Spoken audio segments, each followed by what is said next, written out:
Hi, my name is Gracie Woods, and today I'm going to talk about the Holocaust.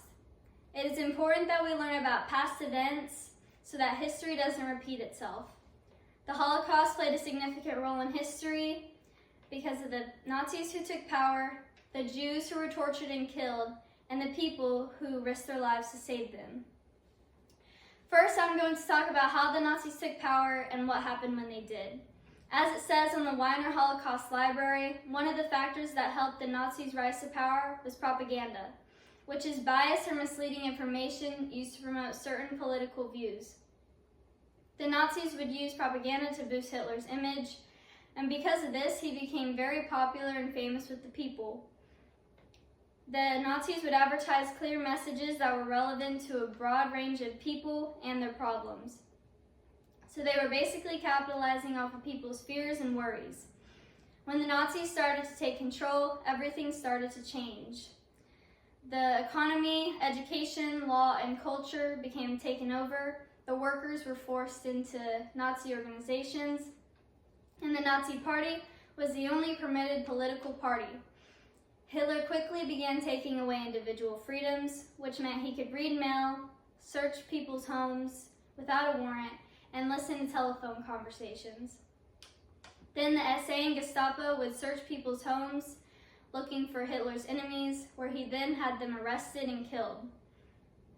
The Nazis also welcomed the false idea that the Jews were a separate and inferior race. The Nazi discrimination against them led to the mass murdering of 6 million Jews.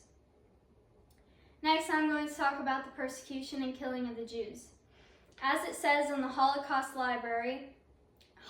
Encyclopedia, the Nazi Germany and its allies and collaborators killed nearly 2 out of every 3 European Jews using deadly living conditions, brutal mistreatment, mass shootings, gassings, and specially designed killing centers.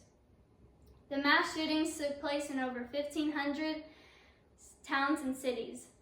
The Nazis would also force the Jews to dig a huge grave and then would continue to shoot all the men, women, and children into them. There was also concentration camps where many would die from the inhumane conditions that they were forced to live in.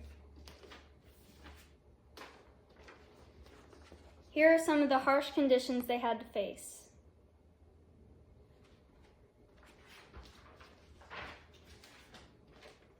At these concentration camps, the main goal was to kill the Jews by releasing poisonous gas into sealed vans and chambers.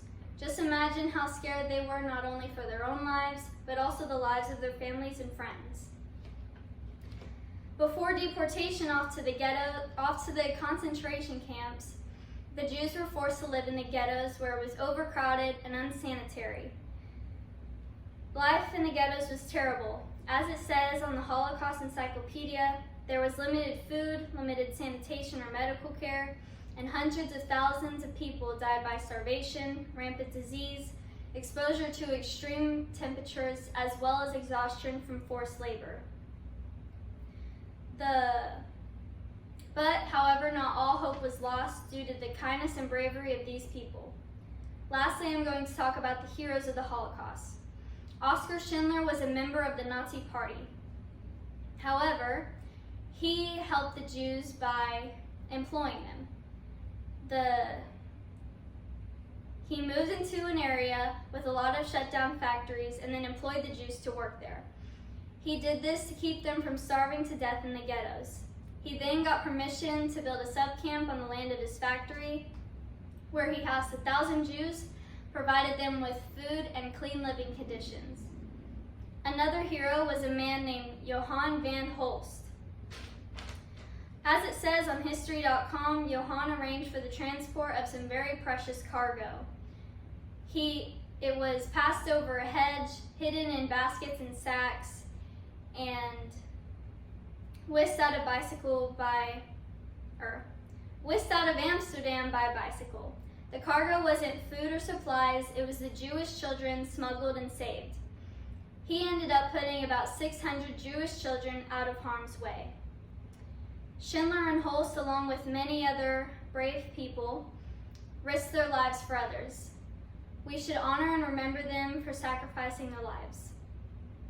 As you can see, the Holocaust was a horrible time in history.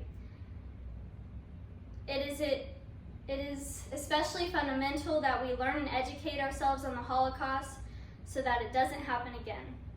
Dr. Anna Sternberger once said, "Holocaust Museum Houston is an important educational center to remind people that hatred, apathy, and prejudice can lead to disasters like the Holocaust, and that all must learn to live in peace. Everyone is a human being, no matter their race or religion, is a human being. We must learn to celebrate our differences rather than letting it divide us." Well, that's all. Thank you so much for listening to my speech, and I hope you learned a lot more about the Holocaust.